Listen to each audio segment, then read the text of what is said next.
Faly manolotra ny araba indray tompoko lasy tompoko vavy.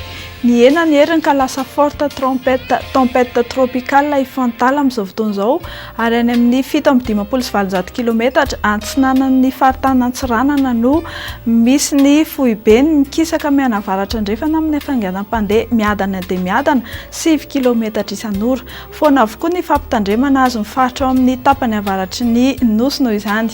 Ny mandrafitra ny toetr'andro eto Madagasikara kosa dia mbola ny ala izay malefaka ary tsy maro toerana hatrany. Toy izao manaraka izao ny toetr'andro no vinavinaina ho amin'ny rapitso 4 ny volana aprily 2024 sy 2025. Ho amin'ny tontolo andro dia anorana malefaka avokoa ny faritany Antsiranana teo aloha ary mipakatra aty amin'ny faritra Analanjorofo.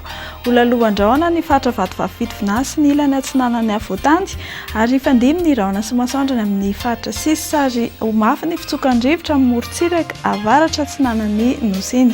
Mikasika ny maripana vao vinavina ho amin'ny rapitso maraina indray dia misy fidinany any Atsimo andrefana, miakatra kosa ny faritra avaratra andrefana sy ny faritra afovoany andrefana.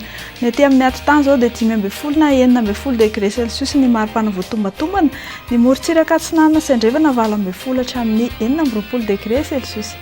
Ao amin'ny rapitso tolakandro indray dia misy vidinany ny faritra Atsimo andrefana 30 degré Celsius zany arak'izao hitantsika amin'ny sary izao. Raha evoaka ivelan'ny Madagasikara indray ianao dia toy izao ny toetr'andro voatombatombana ho an'ireo tanan-dehibe vitsivitsy.